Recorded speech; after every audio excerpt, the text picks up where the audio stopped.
Ladies and gentlemen, apologize for not speaking in English. I guess that most of us are Brazilians, so vai ser em português mesmo. Bom dia a todos.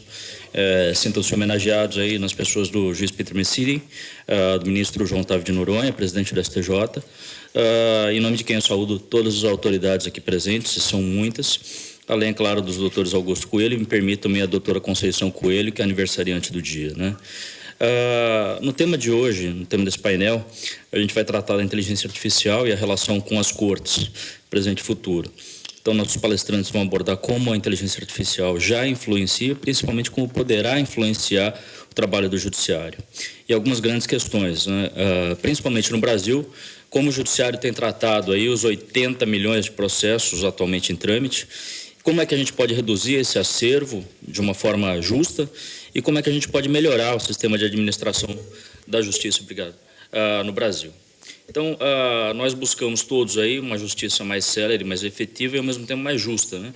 E daí a razão de estarmos aqui. Quer dizer, os sistemas brasileiros e norte-americanos têm gradativamente apresentado pontos de convergência. Me parece que muito da razão desses encontros que nós estamos tendo é justamente aumentar esse intercâmbio. Nisso, eu queria fazer um parênteses. O juiz Peter Messiri tem sido fundamental nessa aproximação aí, desde a década de 60, e culminando com a criação do Centro de Estudos Brasil-Estados Unidos. Então, nesse painel, nós vamos debater novas ideias no uso da inteligência artificial para as cortes. Algumas características aqui do sistema norte-americano que eu gostaria de chamar a atenção. O caráter proativo do juízo, do judiciário, principalmente, e uma grande preocupação em interpretar e resolver o caso.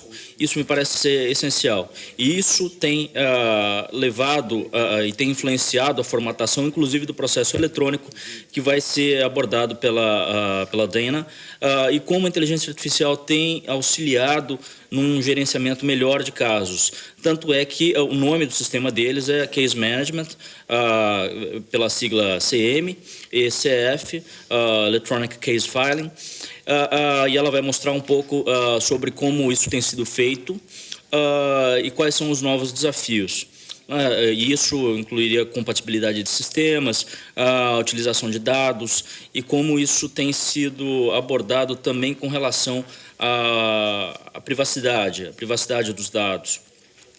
O ministro Cueva vai abordar também como isso tem sido feito no Brasil e quais também são os desafios aí na seleção de precedentes e em alguns problemas, alguns percalços que isso temos tido.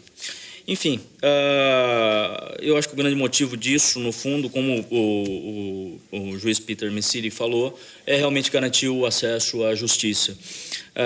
Eu, nesse ponto, me considero aí utópico, né? Tem uma parte de distópico também, de preocupação, mas depois da palestra do professor Carmel, eu confesso que eu fiquei um pouco mais otimista com relação ao uso da inteligência artificial. No final da palestra, acho que todos vão ganhar um microchip aí para leitura de mentes, né? Não sei se isso vai ser bom ou não. Enfim, então, sem mais delongas, eu vou passar a palavra para a Dana. Dana é chefe de divisão de gerenciamento de casos do escritório administrativo do ZEU. Eles são responsáveis aí pela estrutura do Judiciário Federal e eles elaboram um sistema bastante interessante de gerenciamento de casos. Então, com a palavra, Dana. If you want to... Can I present from here? I have old eyes. I have to be able to see my notes. If there's a... would you like that? Yeah. Yes, that'll be perfect. Thank you. The presentation that I want to present today or give you information on is the Federal Case Management System. That is called CMECF. It is where we house our electronic case files. So all of the federal courts use this system voluntarily, and it is where they house their documents that are filed in all federal courts. I am the division chief. I have approximately 100 staff members who help develop and maintain this system for all of our federal courts. And I'm not sure everyone received a brochure, but I do have more, as well as my business cards, if there are questions that we don't have time for. Be happy to answer them for you. Let's see.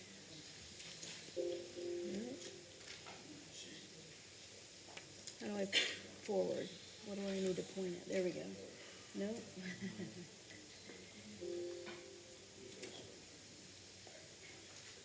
Can you get it back to presentation? Here we go. This is it.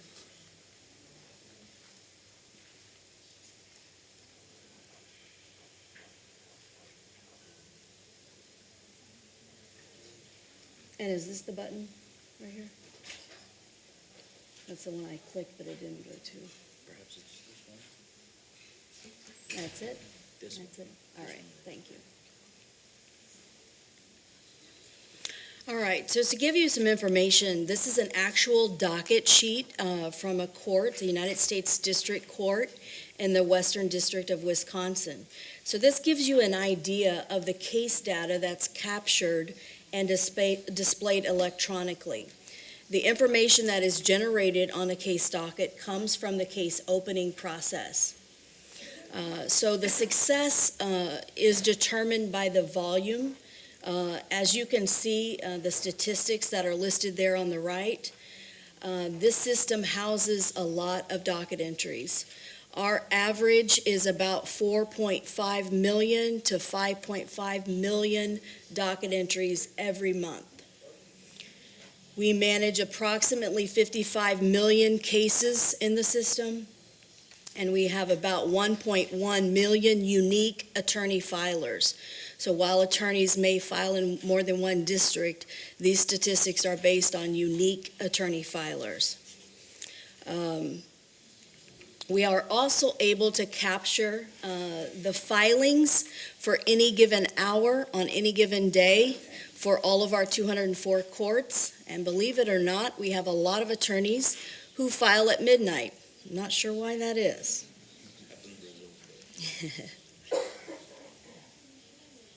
So the history of CMECF, when you saw that docket sheet on the previous slide, obviously you could tell it was developed in the 1990s, and we have not modernized that docket sheet recently.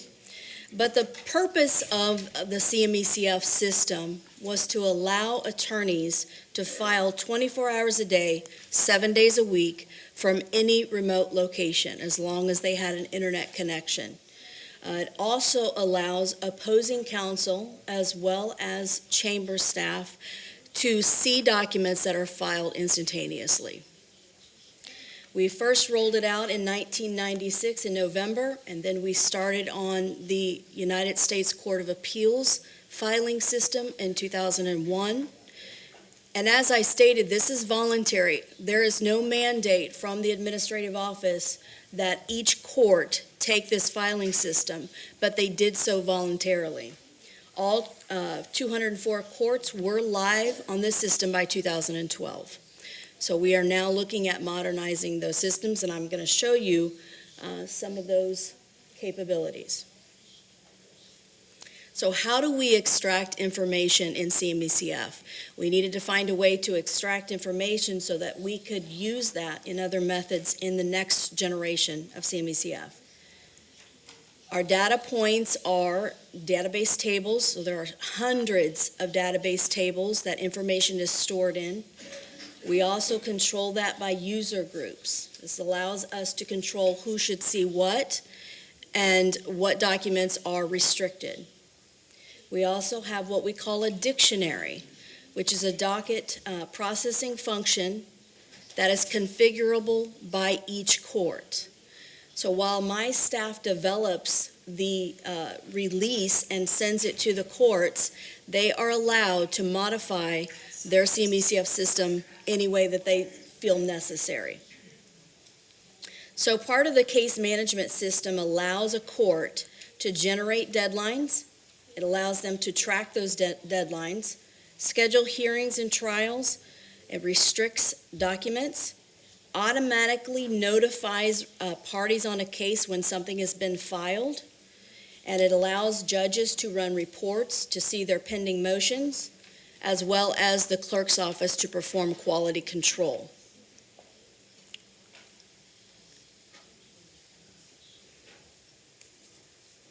Okay, so part of our modernizing the CMECF system is that one of the problems that was presented to us is that attorneys have multiple logins and passwords that they can't remember. And as you know, or you may not know, but the outside or the public facing of our system is called PACER. That's the public access. So the documents that are filed in CMECF, the public can view through the PACER system. Attorneys had a PACER login and password, as well as a filing in CMECF login and password. We created a module called Central Sign-On, which links those two accounts and allows attorneys to have one login and password that they can use at any court to which they're admitted to file. So this cuts down on attorneys not able to remember their logins or passwords. And so far, we have 46 of our 204 courts that are using our next-gen module. So eventually, in the next 3 to 5 years, all courts will be using this central sign-on. Another module that we created is the judge review packet, and this was created specifically for the case management of judges. Here's a screenshot that gives you an idea of what a judge review packet looks like. It was created for district and bankruptcy courts to automatically create and maintain electronic packets of information. So this is based on a rules engine. The court can configure this however they would like. So if a judge says, I want to see all of the documents when a motion to dismiss is filed, anything that is related to that filing, I want to see it at one place in one packet. So as you can see in this example, there's a motion to dismiss that was filed, the affidavit in opposition, and the reply to the response is all in one area for the judge to look at. I'm going to show you one more feature. This is a note section of the packet, which allows the judge and his chambers or her chamber staff to communicate electronically between the chambers. This is not part of the official docket, and we do not, anything that is in the notes is not posted on the official docket report, but this allows communication within chambers to discuss and help the judge with the mitigation of the case. All right, now I'm going to talk about a module called Workspace. This is a screenshot of Workspace. It is, the Workspace is a module that contains 22 portlets, or they're little applets. And a user can determine which of the portlets they want to see. It allows them to take the same data. So we are not changing any of the extraction data that we received from the CMECF system. We're just manipulating the data and displaying it however the user wants it displayed. So this is basically the same thing that's on that docket sheet you saw at the very first slide. It's just we've rearranged the data for them. And the user can determine where the data sits on the screen. So in this instance, if I wanted to see the attorney, the information for the attorney, I could click on that plus icon that you see right under the drop down, and it gives me information about that attorney. I can click on their email address, and right away, it will allow me to shoot an email to that attorney. Here's the second part of that screen. You see the little gavel icons toward the bottom? That, at an instant glance, can tell either a chamber staff or a judge, I have 2 pending motions in this case. When that order has been issued on that particular motion, the gavel goes away. But it lets them know when those motions are ripe. Okay, you can also see, I can click on the packet link that is to the far right, and that will immediately take me to that packet, the judge review packet, that I've created for all the motions and the briefs that related to that motion. So again, our focus is not to change the data that we collect, but to allow us to assist for the mitigation of the case. Here's another second layer of information. So if I want to determine or I want to see quickly what set a deadline, I can do that by clicking on the plus icon by the response deadline, and it tells me there was a motion for extension of time that set that deadline. This is our most popular module in the NextGen CME-CF system, and it is called Citation Links. This is a module that is available to all three court types. It adds links and embeds links in a PDF document for the judge and the court staff to easily go right to the reference content that is in the brief or the pleading. And it's set, you determine which one is your preferred resource. So if you prefer LexisNexis or Westlaw, and there's several others, I just picked the two most common. You can go directly to those citations. Here's a brief with a link. It refers to the Federal Rules of Evidence 602. I could click on that link, and it will take me, if my preference is Westlaw, it will take me to that rule in Westlaw, and I can review it at that particular moment. So this is extremely helpful for chamber staff as well as judges to get the information that they need right in an instance. All right, this is the first pro se module that we have created. It is for bankruptcy courts, and this module it's an online module that allows a pro se filers to file a bankruptcy petition by using this module.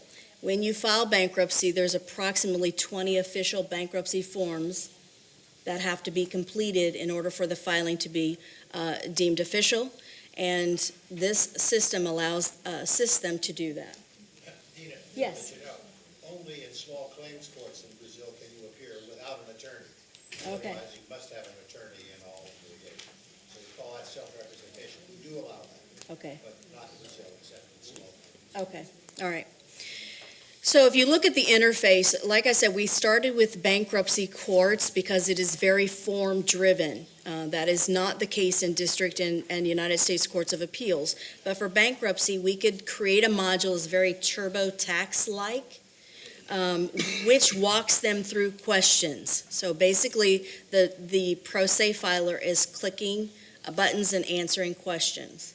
It then extracts the data and puts it into XML format, which is an electronic version, and it also produces a PDF, which is the paper version. So here you can see it's just asking for the filer's information. It's asking about real estate that is required for bankruptcy filings. It's asking for income verification. And then it wraps all of that data up and presents it to the filer so they can print it out, and it sends the electronic version to the court. Now, we capture 2,500 data points in that module, which means that we could take that data later and manipulate the data for all types of reports. Whatever data we've collected, then we can manipulate that data later for if a judge wants to determine the income versus debt ratio or whatever, we could do that based on the data we've already collected. And the biggest step that we're taking is in rewriting our quality control and docketing. So the core of our system is the docketing system. That's where dockets are held. That's where things are filed in our system. We're currently working with the court's expert panels to determine the requirements for that. So as I mentioned earlier on, the Administrative Office of the U.S. Courts does not own the data that's filed in the system. By law, the clerk of court in each jurisdiction or each court is required to maintain that data. So I cannot force, or the Administrative Office cannot force the courts to turn over data or touch the data. We do not allow technology to drive the business. The business, or our courts, is who tells the administrative office, this is the functionality I would like to see.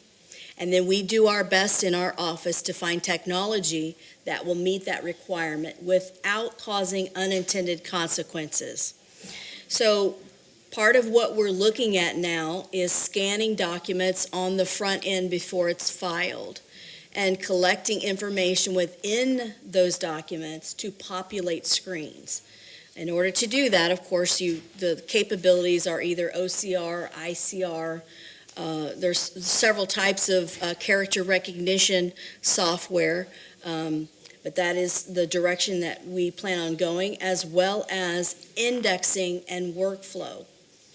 The critical component for us is that each court can manipulate their data once they have received it, so they can change things. So it's really hard for us to find a one-size-fits-all, but that is part of our requirement.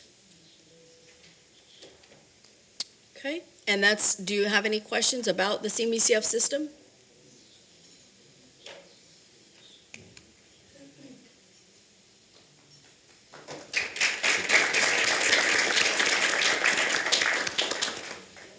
Yes, sure. I just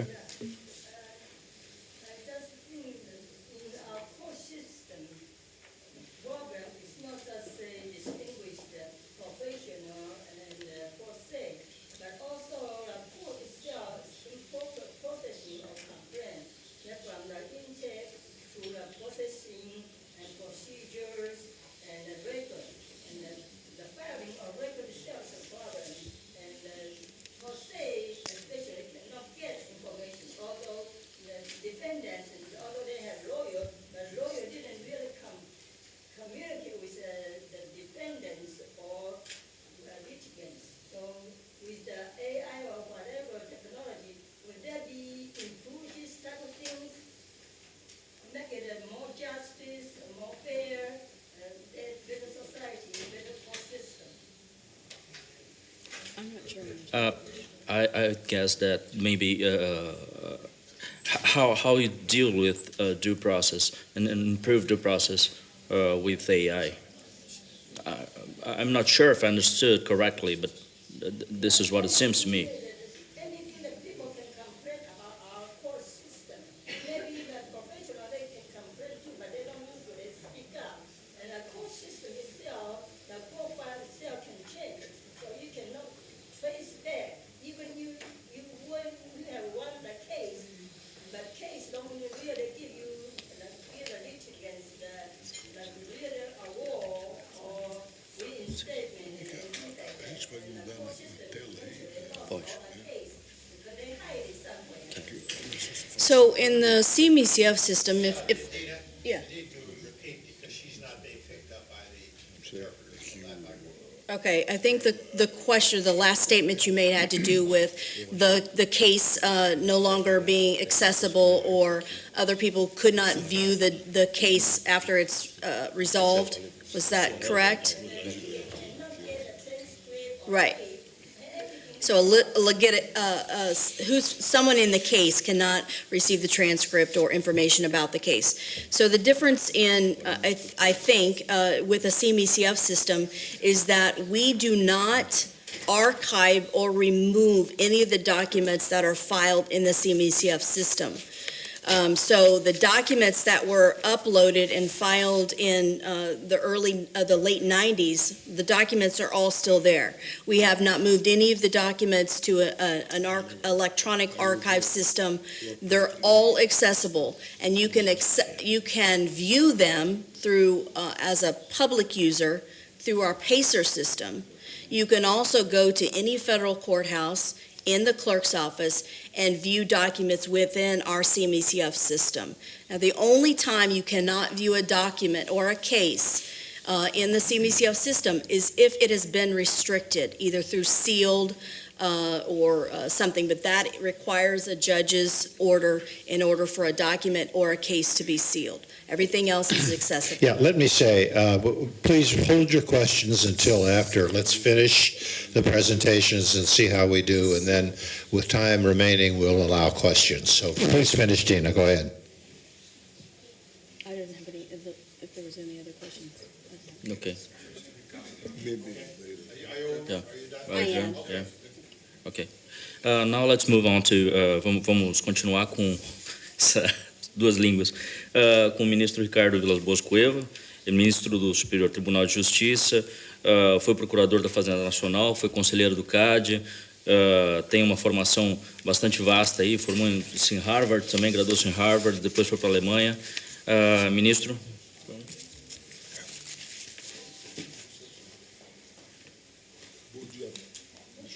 Bom dia a todos.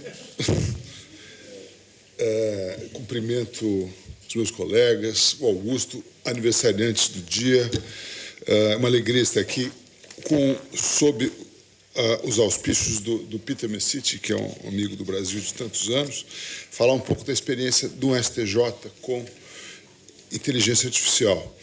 O STJ, como o grande Tribunal Nacional, tem se debruçado já sobre isso. Já foram pelo menos 2 seminários feitos recentemente no Tribunal que trataram dessa questão da inteligência artificial.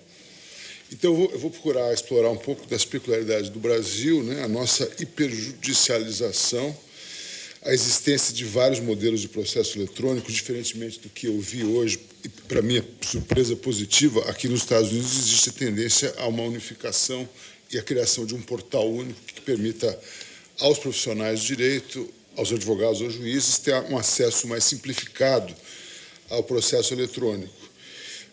Vou procurar falar um pouco do que nós já temos hoje no STJ e em outros tribunais, procurando entender, como o professor hoje disse, que a inteligência artificial é um contínuo, não funciona sob uma lógica binária. E uma questão que me parece interessante falar é a questão da normatização que nós vamos ter que dar a questão da mineração de dados judiciais. E também, de passagem, a questão da aplicação a esses dados da Lei Geral de Proteção de Dados, que entrou em vigor no Brasil recentemente. Bom, o drama brasileiro da hiperjudicialização é conhecido, são cerca de 100 milhões de processos, esses números variam, ninguém sabe exatamente quantos processos, mas na casa de dezenas de milhões de processos, há uma taxa de congestionamento de 70%, ou seja, ao final de cada ano sobram 70% daquele estoque. Há cerca de 16.500 juízes, gasta-se muito com o judiciário, o gasto, segundo o CNJ, é de cerca de 1,3% do PIB. Se nós considerarmos o Ministério Público e a Advocacia Pública, isso vai a 1,8% do PIB, o que é várias vezes superior à média dos países desenvolvidos na Europa. A Alemanha, por exemplo, gasta 0,5% do PIB, se tanto. Alternativas para isso, sempre lembradas, o uso da mediação e, na área de consumo,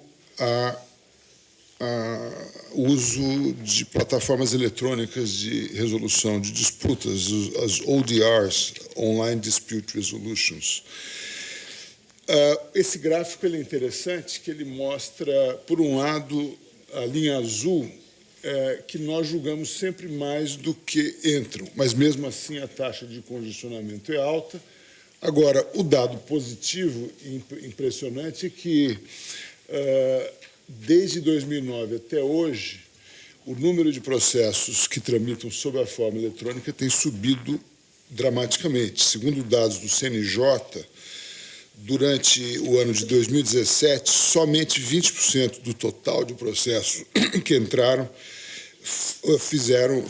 tiveram processamento físico em papel. 80%, ou cerca de 20 milhões de processos, tramitam na forma eletrônica. Em 9 anos, como a gente vê nesse gráfico, há cerca de 88 milhões de casos novos em formato eletrônico. A Justiça do Trabalho é que mais tem processos eletrônicos, o TST é 100%, no STJ também é 100%. A Justiça Eleitoral é a que menos é virtualizada, só 11% dos processos ali foram iniciados eletronicamente. Quais são as dificuldades que a gente tem no Brasil? É que, assim como aqui, pelo que eu entendi, o processo eletrônico, na verdade, é um processo físico virtualizado, é um processo físico que é fotografado em formato PDF, o que gera dificuldade depois para o reconhecimento dos caracteres, porque o software OCR ou outros nem sempre reconhece adequadamente com o nível de precisão que poderia e que seria necessário para termos inteligência artificial aqueles arquivos. Então, uma pergunta que se faz é, será que são processos verdadeiramente eletrônicos? Aqui nos Estados Unidos, pelo que eu entendi, sim, porque os dados entrados são transformados em informações depois usadas em relatórios. No Brasil, ainda não. No Brasil, o nosso sistema Justiça, por exemplo, que foi pioneiro no STJ, permite que nós tenhamos acesso aos arquivos em PDF, mas dificilmente aquilo se transforma em dados que depois são usados. A questão também das novas mídias, né? Filmes, fotografias, áudios, arquivos que poderiam ser anexados aos autos, nem sempre o são. E há uma irracionalidade enorme no Brasil. Nós temos dezenas de sistemas eletrônicos, o que impõe custos de transação aos advogados, aos profissionais de direito muito altos, né? Os escritórios que atuam no Brasil inteiro têm que ter um setor de tecnologia, de informática muito grande.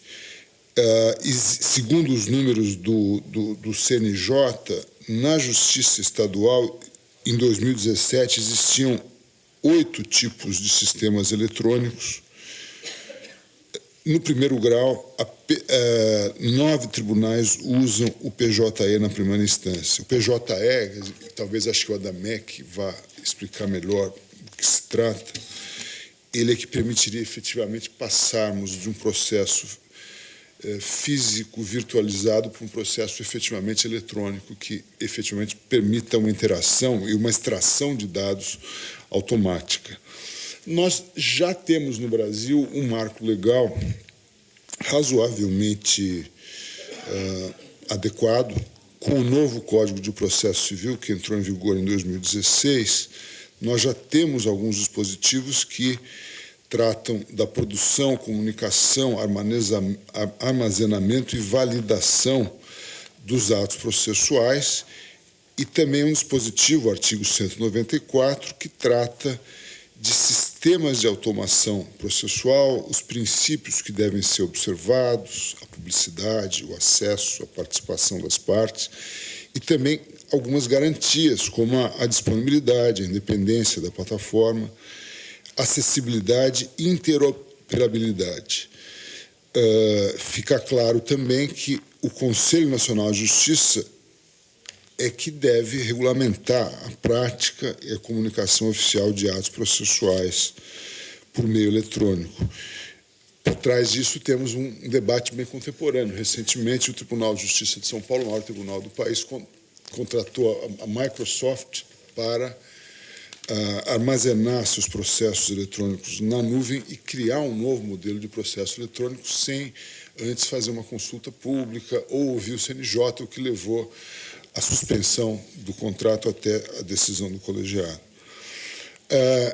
Nós veremos agora, em seguida, que essa regra aqui me parece bastante clara ao permitir a automação e ao permitir que os atos sejam também produzidos em meio eletrônico, inclusive algumas decisões automatizadas. E nós já temos algumas decisões automatizadas. Em rigor, o que nós temos hoje nos tribunais superiores, no Supremo e no STJ, é mais uma automação do que propriamente o uso da inteligência artificial. O sistema Vitor, no Supremo, o sistema Sócrates, no STJ, fundamentalmente são sistemas de classificação dos processos, né? É um sistema em que a máquina é treinada a reconhecer certas palavras naquele arquivo e ela, então, combina essas palavras com um checklist, uma outra lista, e faz uma classificação que é mais precisa do que já era feita por humanos. Mas não é nada de muito sofisticado. Agora, no STJ, eu não sei, no Supremo, já existe algum grau de automatização das decisões em juízo de admissibilidade. Há uma lista de palavras que devem ser procuradas nos recursos e aquilo, então, é combinado ou é fundido com outro arquivo para determinar se há, então, uma conformidade e se aquilo deve ser admitido ou não. Isso gera algum nível de erro que pode depois ser consertado em agravo interno. Nós, de todo modo, no STJ, como bem demonstrado pelo nosso presidente agora, já há um trabalho que procura avançar com o Sócrates para uma outra fase que vai além da indexação e da classificação, que é a primeira fase, e que passe, então, para a recuperação de informações e a combinação dessas informações para que o magistrado, que o ministro tenha condições de produzir uma minuta de decisão que seja mais útil. No meu gabinete, pessoalmente, eu já tenho tentado, com o apoio do Ministério Público Federal, criar um sistema de recuperação de informações que me permita fazer uma triagem mais adequada dos mais de 1.000 processos que entram por mês no gabinete e que me permita, então, recuperar tudo que eu já decidi sobre aquela matéria, decisões que eu já tenha tomado sobre aquilo e que me permitam, eventualmente, num momento posterior, criar uma minuta que resolva aquela questão. Isso é interessante até para que nós possamos conhecer a própria jurisprudência do gabinete. Como nós julgamos no STJ mais de 500 mil recursos por ano e cada um dos ministros é o relator de entre 10 e 15 mil processos por ano, não é incomum acontecer a situação em que o mesmo gabinete decide de maneira contraditória. A gente julga a mesma questão várias vezes, então a chance de você virar a moeda e cair no lado errado existe. Ela é uma realidade fática que a gente tem que lidar. Problema estatístico, controle de qualidade. Com esse sistema de recuperação de informações, com essa inteligência artificial, ainda que no estágio incipiente, nós conseguiríamos controlar melhor a qualidade das decisões para evitar esse tipo de contradições e também permitir que os magistrados conheçam melhor a própria jurisprudência, porque o que acontece é que muitas vezes as teses jurídicas têm tantas subteses que é preciso você fazer uma classificação mais correta daquela informação para que você possa, enfim, melhorar a qualidade do julgamento. Então, no futuro próximo, já com essas iniciativas que têm sido tomadas nos tribunais superiores, é possível antever, como disse o nosso presidente, uma melhora no fluxo de trabalho, um aumento da velocidade, um aumento da precisão das decisões e, com isso, possivelmente, também uma diminuição dos recursos internos que tanto nos atravancam. Agora, essa situação desesperadora do Brasil, de dezenas de milhões de processos, ela também permite imaginar que nós tenhamos um enorme potencial de explorar a mineração de dados e usando Big Data para realmente criar inteligência artificial sobre a nossa jurisprudência. Não tem sido incomum assim, tem sido frequente, aliás, o pedido de algumas das novas law techs no Brasil. Existem, pelos últimos números, cerca de 40 law techs que procuram explorar uma forma ou outra de inteligência artificial voltada ao direito. E há pedidos para que elas entrem no computador do STJ e façam essa mineração de dados. Aí, algumas das dúvidas que surgem, e não há uma resposta para isso até hoje, porque o CNJ também não se debruçou sobre isso até hoje, É necessário licitar a exploração de dados, dessa base de dados nos tribunais, ou basta credenciar as empresas que desejam fazer a mineração de dados? Os tribunais devem exigir uma contrapartida pelo uso da sua base de dados, eles devem cobrar por isso em dinheiro, eles podem vender esses bens? A professora Giselda, aqui, a nossa eminente civilista, como é que a gente classificaria esses bens? Qual seria a classificação? Porque, na verdade, esses dados, uma vez processados e trabalhados, eles se tornam uma mercadoria útil e vendável, né? Essa contrapartida seria em sistemas para o tribunal, em ferramentas de inteligência artificial. Essas questões elas tangenciam também o que será o tema da palestra do ministro Sanseverino mais tarde, e eu não quero invadir esse terreno.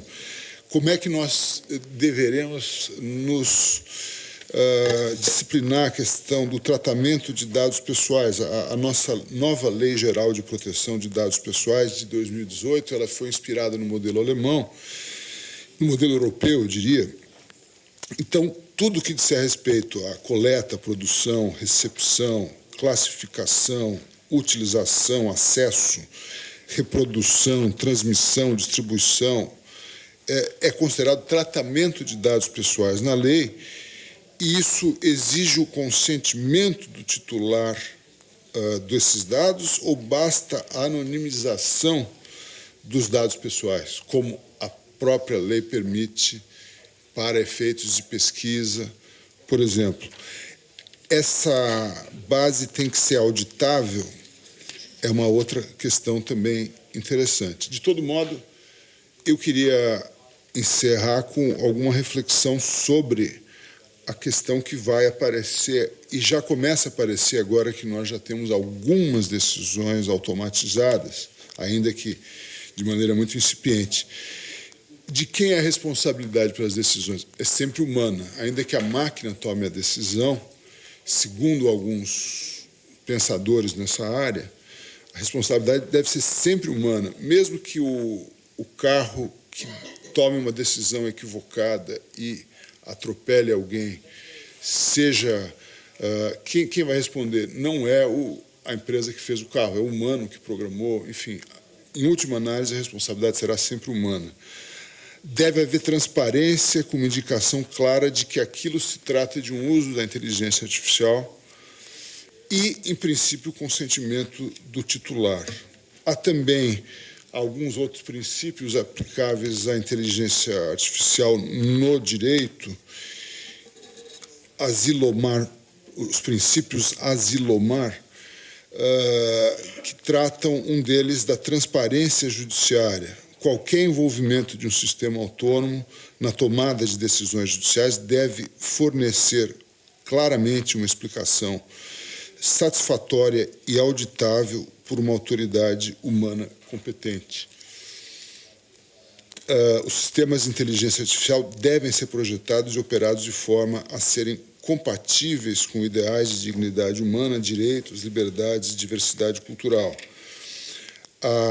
As pessoas devem ter o direito de acessar, gerenciar e controlar os dados que geram, dado o poder dos sistemas de inteligência artificial, para analisar e usar esses dados.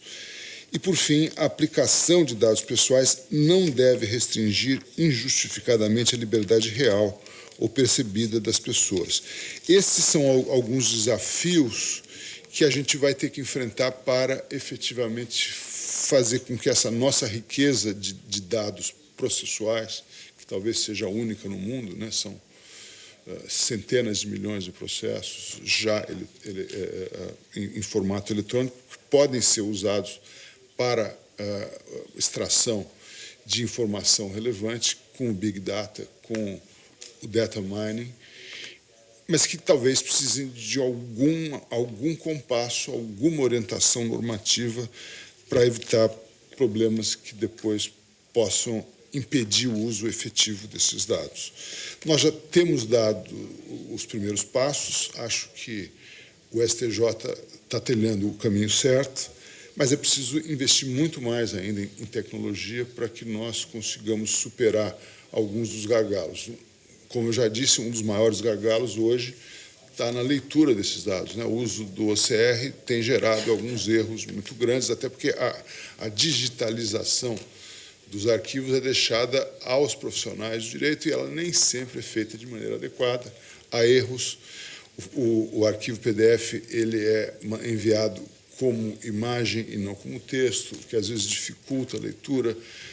Se nós superarmos isso num período breve e, através do CNJ, consigamos dar um mínimo de disciplina jurídica a essa atividade de extração de dados e exigirmos uma contrapartida das LawTechs, acho que em pouco tempo nós conseguiríamos já passar para um segundo estágio que supere a mera classificação dos processos e passe a efetivamente permitir que nós tenhamos, através da inteligência artificial, algumas ferramentas que aumentem a velocidade, melhorem a precisão, a qualidade das decisões e permitam resolver os conflitos de maneira mais razoável. Obrigado a todos pela paciência.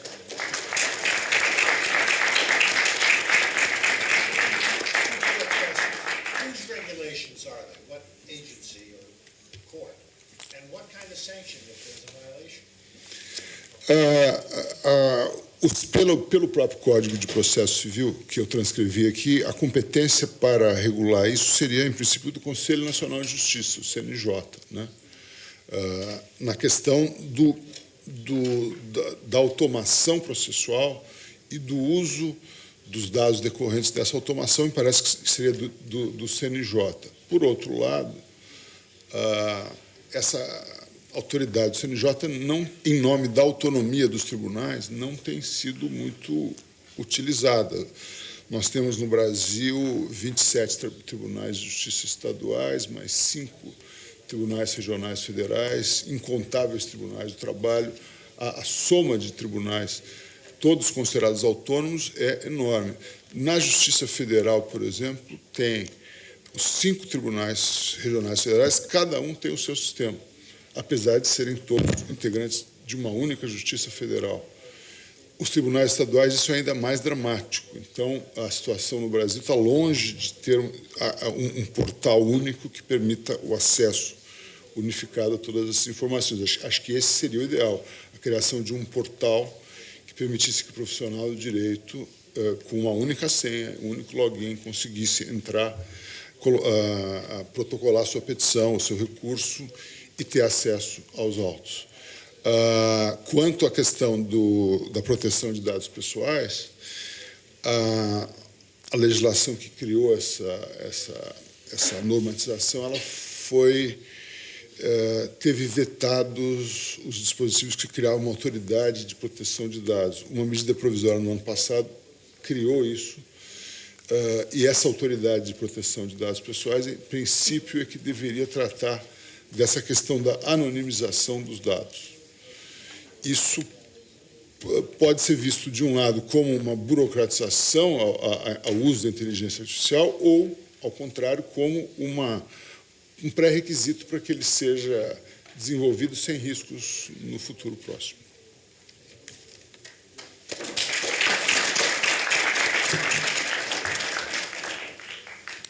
Como o ministro Cueva estava falando sobre, tem muitos significados aí para muitas pessoas. Na exposição da Dana, a gente percebeu que o Case Management é um sistema eletrônico que é utilizado para gerenciar os casos, mas é interessante que ele dá ferramentas ao juiz, né? E o ponto de ligação com o que o ministro Cueva estava mencionando, eu acho que a boa alimentação de dados, uma alimentação de dados com qualidade, isso é uma prioridade, inclusive para nós. Isso vai fazer com que tenhamos precedentes e uma aplicação de precedentes mais adequada. Transparência, como o ministro Cueva estava mencionando também, em todo esse processo, inclusive para a gente garantir o devido processo legal nessa nova realidade de inteligência artificial. E, mais do que inteligência artificial, alguns dados muito relevantes entre o sistema brasileiro e o norte-americano. Nos Estados Unidos, aqui, 2% dos casos, de cada 100 casos, 2 vão a julgamento. Ou seja, você tem 98% aí de resolução, principalmente por acordo. E no Brasil você tem 10% de acordo e 90% de julgamento. Então, quer dizer, por mais inteligência artificial, por melhor que seja o sistema, a gente também tem que dar uma olhada nas causas disso. Vamos lá agora para a fala do Dr. Fábio Medina Osório. Ele foi advogado-geral da União, é ex-promotor de justiça do Rio Grande do Sul, atualmente é advogado, professor e está sempre atuante aí para a melhoria do direito. Então, doutor Fábio. Boa tarde. Boa tarde a todos. Uma honra estar aqui. Quero agradecer inicialmente, cumprimentar o casal Augusto e Conceição Coelho, cumprimentar também o presidente da mesa, o juiz Marcos Onodera, cumprimentar o judge Peter Messi, cumprimentar meus colegas de trabalho aqui, US Speaker Dina Eaton e o ministro Ricardo Vilas Boas Cueva, e cumprimentar, em seu nome, saudar todos os magistrados aqui presentes, o presidente do STJ, João Otávio de Noronha. Eu vou trazer algumas reflexões em cima do que foi aqui falado pelos expositores, meu papel como debatedor, inteligência artificial, acesso à justiça. Lembrando que nem toda a tecnologia trata de inteligência artificial. Os grandes pensadores sobre o tema, e especialmente Alan Turing, em 1950 já dizia sobre a definição de inteligência artificial. O teste de Turing diz que todo computador poderia imitar um ser humano ao ponto de o ser humano imaginar interagir com outro ser humano. Isso é inteligência artificial, quer dizer, a própria mineração de dados, quer dizer, não precisa ser inteligência artificial para haver o uso da tecnologia. E a inteligência artificial, como diz o professor Ron Dolin, da Escola de Harvard, ela teria um maior impacto nos países em desenvolvimento, na medida em que a sua função é transformar os problemas complexos, quer dizer, os grandes problemas, em commodities. E assim, eu penso que no Brasil, o nosso grande desafio ainda é, apesar da hipertrofia dos advogados, o problema do acesso à justiça, porque há um mercado muito restritivo e uma falta de acesso à justiça, apesar dos 100 milhões de processos, dos pobres, pela deficitária defensoria pública e pelo mercado restritivo que se tem com relação ao exercício profissional da advocacia. Então, um dos desafios da inteligência artificial, das novas tecnologias, seria amplificar o acesso à justiça. Penso eu que esse é um dos nossos desafios, quer dizer, o impacto na profissão, no exercício profissional da advocacia e a derrubada das barreiras restritivas desse mercado para o uso dessas novas tecnologias. Por outro lado, outro grande desafio, me parece, é a entrada dessas novas tecnologias através das grandes empresas que dominam o setor mundial. Como foi dito aqui, basicamente se tem um universo onde predominam aí cerca de 8, 9 empresas no mundo inteiro, 3 chinesas e 5 americanas, salvo melhor juízo. E seria necessário que essas empresas, basicamente, começassem a entrar no mercado brasileiro. Já tivemos agora uma reação refratária no Tribunal de Justiça do Estado de São Paulo com a entrada da Microsoft. O Brasil é dominado hoje, impregnado por um ambiente de alta insegurança jurídica pela lei de licitações, onde tem sempre um ambiente de alta conflituosidade quando se faz uma licitação, como todos nós sabemos. Por outro lado, há uma incógnita sobre se a entrada nesse mercado, através das empresas de tecnologia, para inserção de inteligência artificial, deveria ser precedido de licitação ou inexigibilidade de licitação.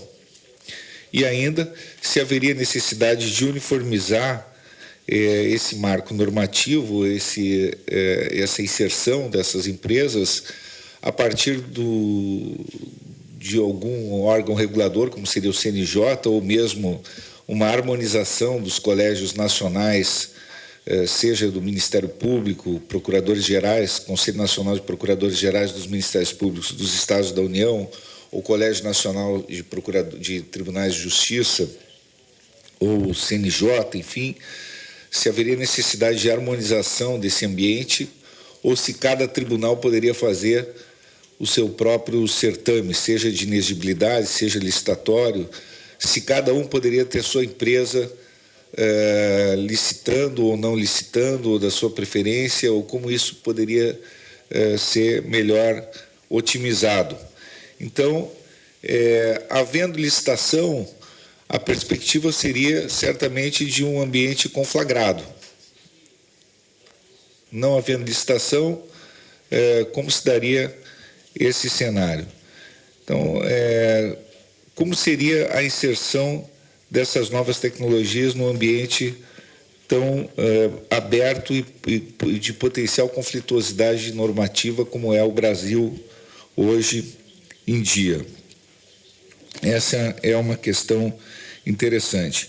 Por isso, como diz o professor Ron Dolin, o mais importante, na verdade, quando nós falamos nessas novas tecnologias, é o espaço do rule of law.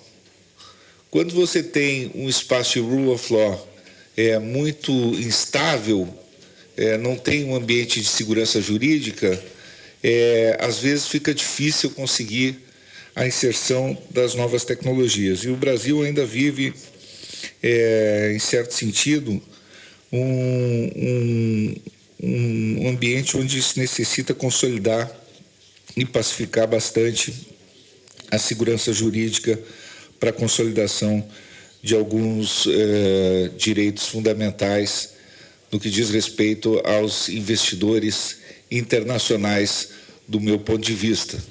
E é um espaço carente, efetivamente, assim como as economias em desenvolvimento, justamente para essas conquistas democráticas. Por quê? Porque é justamente onde tem as maiores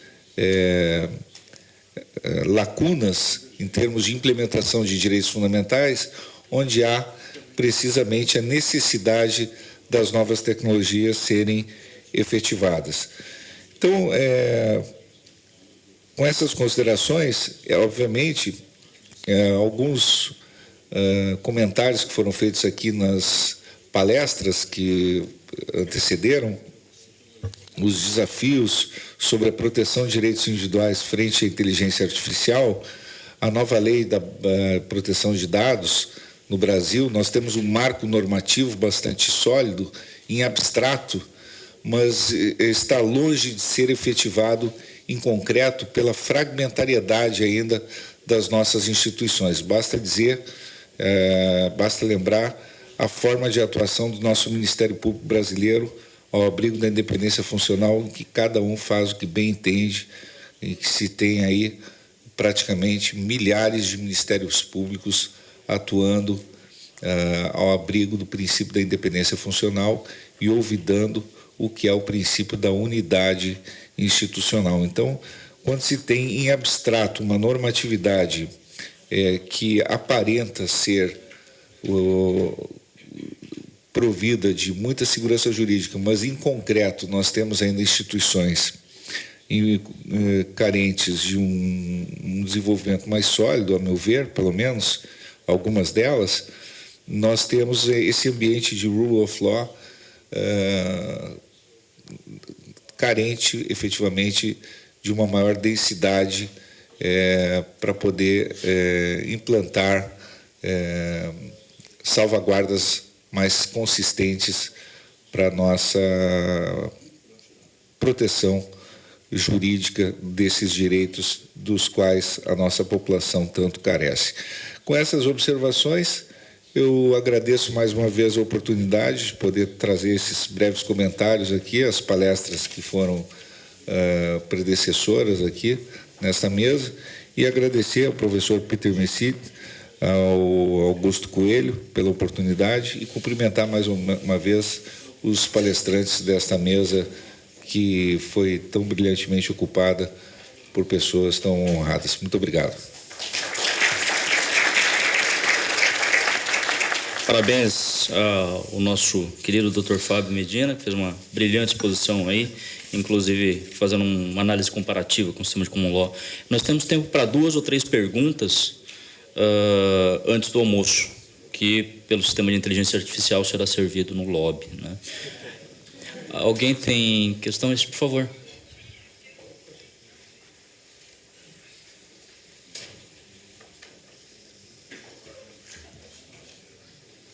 Acho que só ligar aí.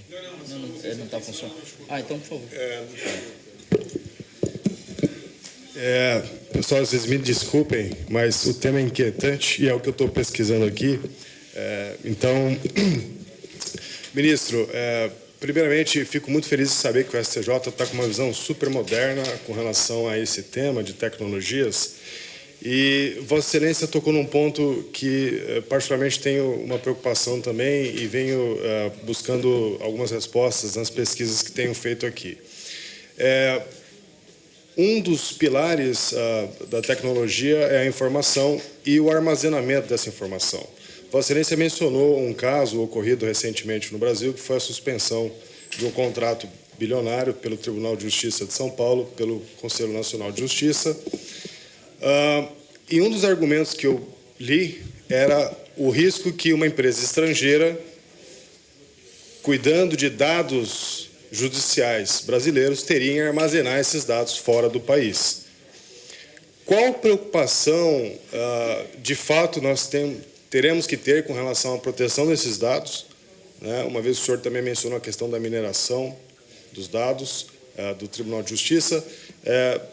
Queria que o senhor comentasse um pouquinho sobre essa preocupação com relação à segurança dos dados. Eu ouvi também essa preocupação muito grande relativamente a esse caso específico, né? Em que medida isso não envolve uma questão de segurança nacional, na medida que você vai ser capaz de minerar os dados de todos os processos no Brasil e armazená-los fora, processá-los, tal, você vai ter um acesso. Isso é um elemento que vai ter que ser considerado pela autoridade que venha a normatizar isso. Agora, no mundo globalizado, é difícil a gente conseguir impedir que uma empresa estrangeira tenha acesso a esses dados, né? Eu acho que talvez o que deverá ocorrer, eu conversava com o Marco sobre isso, é uma convergência do nível de proteção de dados no mundo para que as empresas americanas possam concorrer com as chinesas, né? Talvez a gente prefira ter uma empresa americana que faça esse tipo de prospecção de dados do que uma de um outro país, até por afinidades culturais, ideológicas, do que de um outro país. Agora, para que elas possam competir, o marco regulatório deveria convergir para um padrão universal aceitável. O nível americano de proteção da privacidade é muito baixo, né? E talvez hoje, diante de alguns escândalos recentes aqui, sejam levados a refletir sobre isso e queiram, no futuro, modificar a legislação aproximando do padrão europeu.